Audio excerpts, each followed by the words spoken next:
Afternoon class. मेरा नाम चूड़ामणि है। मैं बीएससी पार्ट 3 का स्टूडेंट हूँ। तो मेरा आज का टॉपिक है म्यूटेशन। म्यूटेशन मतलब जैसे कि जेनेटिक लेवल पे चेंजेस होते हैं।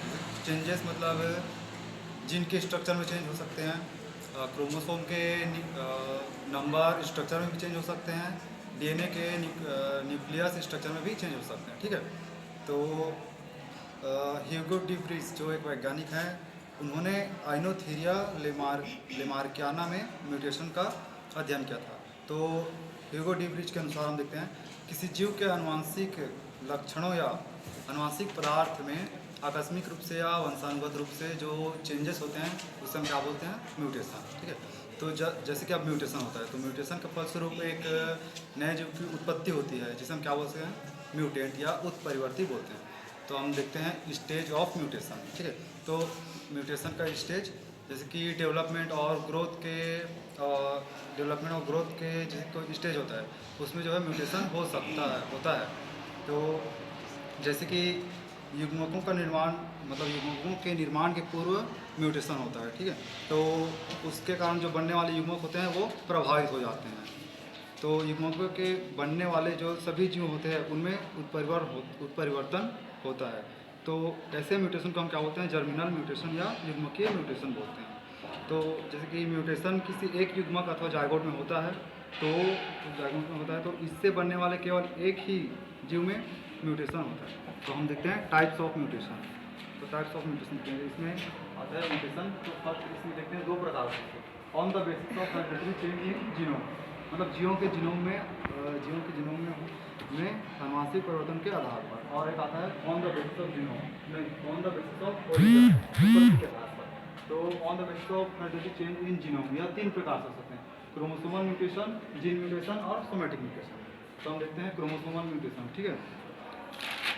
क्रोमोसोमल जैसे कि जीवों के जो गुणसूत्र होते हैं तो जीवों के जो गुणसूत्र होते हैं उसकी संख्या में या संरचना में जो है परिवर्तन हो जाता है, जिसे हम क्या बोल सकते हैं, गुणसूत्रीय म्यूटेशन। यह गुणसूत्रीय म्यूटेशन जो है दो प्रकार से, चेंज इन क्रोमोसोम नंबर और change in chromosome structure.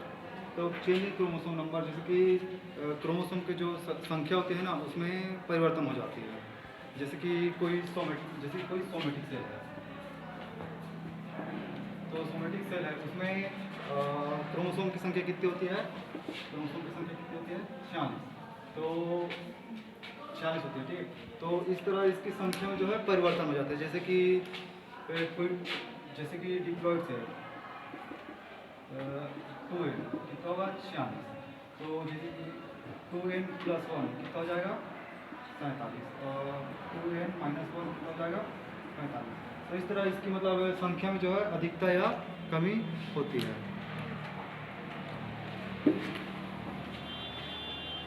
Second देखते हैं चेंज इन क्रोमोसोम स्ट्रक्चर। उसकी मतलब क्रोमोसोम की उसकी संरचना में परिवर्तन हो जाता है, जिसे हम क्या बोल सकते हैं, चेंज इन क्रोमोसोम स्ट्रक्चर।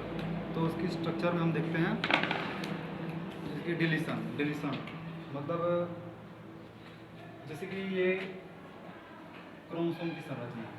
ठीक है। तो यहाँ से कोई पार्ट जो है डिलीट हो गया, अलग हो गया, तो इसका नया संरचना जो है इस प्रकार बनेगा, इस प्रकार से। तो डिलीशन मतलब क्रोमोसोम का अपने मतलब डिलीट होना, मतलब अलग हो जाना। और सेकंड देखते हैं डुप्लीकेशन, जैसे कि एक क्रोमोसोम की जो है संरचना, तो उसमें क्या होता है, जीन, जैसे कि मैं समझाने कर बताता हूँ, ABCDEFGH। ठीक है।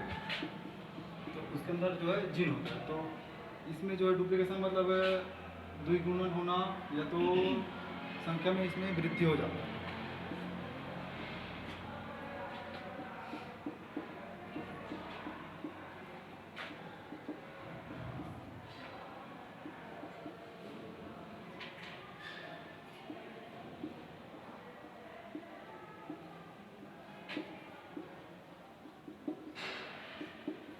डुप्लीकेशन।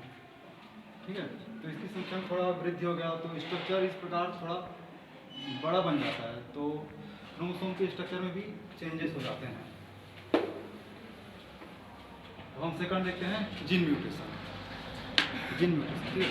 तो change in chemical structure of gene, जैसे कि कोई रासायनिक आणविक स्तर पर जीन की रासायनिक संरचना केमिकल स्ट्रक्चर में जो है चेंजेस आ जाते हैं, ठीक है। तो इसमें डीएनए के सिंगल बेस पेयर में परिवर्तन हो जाते हैं, जैसे कि ये परिवर्तन जो है नाइट्रोजन क्षार जैसे कि प्यूरिन पिरामिडिन के विलोपन प्रतिस्थापन द्विगुणन आदि के कारण होता है।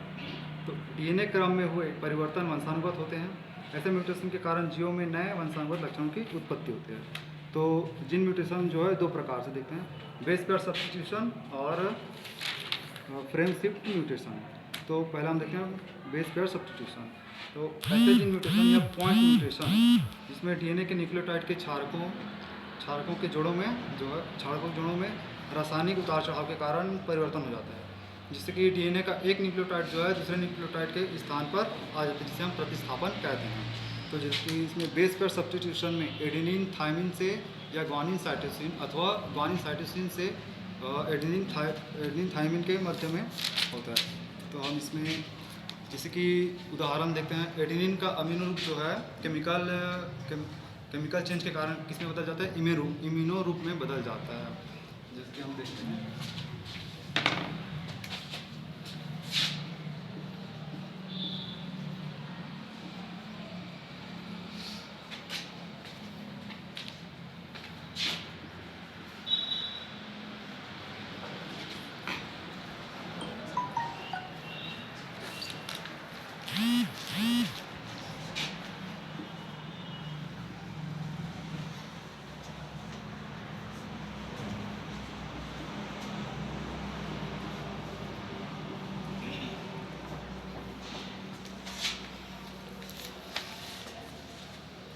ये जो है अमीनो फॉर्म, मतलब इसमें जो केमिकल चेंजेस होगा, जैसे कि डीएनए रेप्लिकेशन के कारण इसका जो है स्ट्रक्चर चेंज हो जाता है, जो इम्यूनो रूप में बदल जाता है।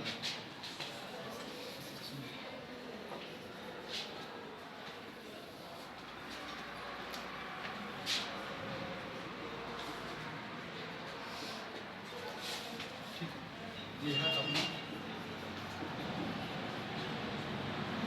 Immuno form. और इसी तरह थायमिन का भी जैसे कीटो रूप होता है, मतलब कीटो ग्रुप होता है, मतलब हाँ कीटो रूप होता है, वो केमिकल चेंजेस के कारण इनोल रूप में बदल जाता है। तो बेस पेयर सब्स्टिट्यूशन जो है दो प्रकार से हैं, ट्रांजिशन और ट्रांसवर्सन। तो जैसे कि एक प्यूरिन का दूसरे प्यूरिन के साथ अथवा एक पिरामिडिन का दूसरे पिरामिडिन के साथ प्रतिस्थापन हो जाता है, जिससे क्या प्रतिस्थापन हो जाता है, ट्रांजिशन कहलाता है, ठीक है। तो इसमें जैसे कि नाइट्रोजन क्षार जैसे कि प्यूरिन जैसे कि एडेनिन ग्वानिन, पिरामिडिन में साइटोसिन थायमिन। तो प्यूरिन जैसे कि एडेनिन जो है प्यूरिन के साथ, एडेनिन का जो है ग्वानिन के साथ प्रतिस्थापन, और पिरामिडिन जैसे कि साइटोसिन का थायमिन के साथ प्रतिस्थापन। और सेकंड देखते हैं ट्रांसवर्सन। प्यूरिन का पिरामिडिन के साथ तथा पिरामिडिन का प्यूरिन के साथ प्रतिस्थापन होता है, जिसे क्या बोलते हैं, ट्रांसवर्सन। इसमें एडेनिन का थायमिन के साथ हो सकता है, ग्वानिन का थायमिन के साथ भी हो सकता है। अब हम इसमें देखते हैं फ्रेम शिफ्ट उत्परिवर्तन या फ्रेम शिफ्ट म्यूटेशन। तो ऐसा आणविक म्यूटेशन जीन के डीएनए की न्यूक्लियोटाइड श्रृंखला में किसी एक या अधिक न्यूक्लियोटाइड के जुड़ने अथवा कमी होने के कारण होता है, ठीक है। तो on the base pair inserted और deleted result in the altered reading frame of the DNA, मतलब क्षारक युग्मों के जुड़ने अथवा कमी होने के कारण, मतलब इस घटना को सम्मिलित रूप से क्या बोलते हैं, फ्रेम शिफ्ट म्यूटेशन बोलते हैं। जैसे कि एग्जांपल देखते हैं, मैसेंजर आ रहे हैं, मैसेंजर, ठीक है।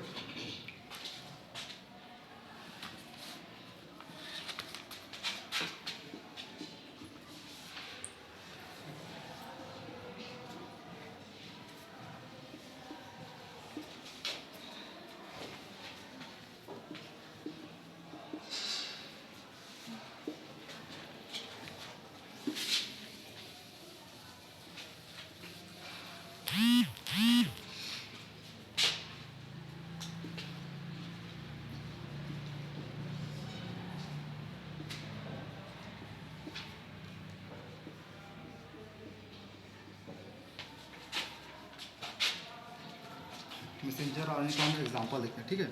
तो इसमें न्यूक्लियोटाइड जो है एक सीक्वेंस में होते हैं, ठीक है, एक सीक्वेंस में, और 3 न्यूक्लियोटाइड सीक्वेंस में होते हैं।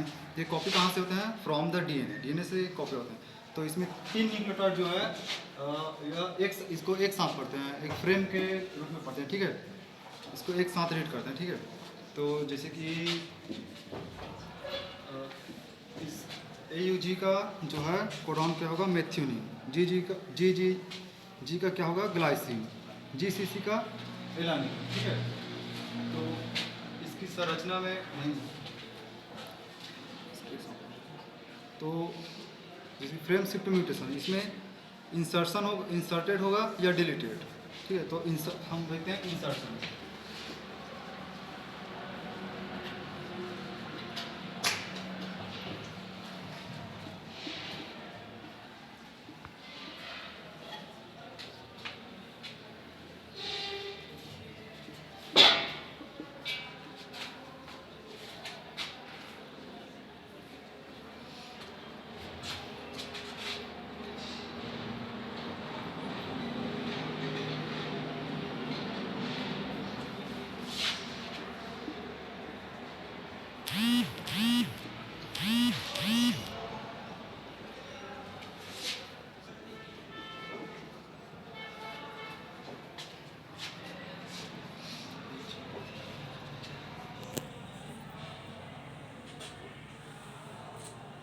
इंसर्शन मतलब जुड़ना, ठीक है। तो इसमें क्या हुआ?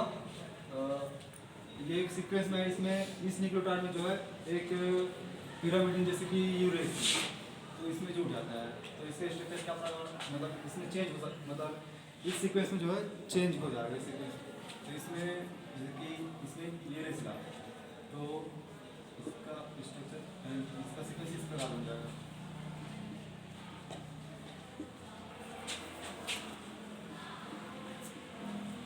ठीक है, अब डिलीशन देखते हैं।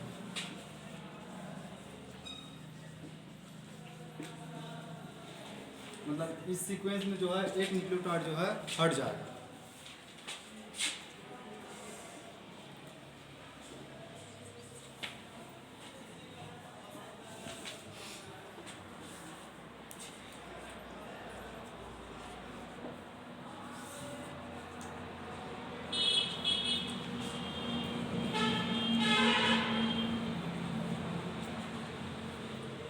इंसर्शन में जैसे कि ये वाला, मतलब ये वाला न्यूक्लियोटाइड है, इसमें जैसे कि ये G है, तो ये G जो है डिलीट हो जाएगा, हट जाएगा। तो इसके लिए क्या आ जाएगा? ये यहाँ से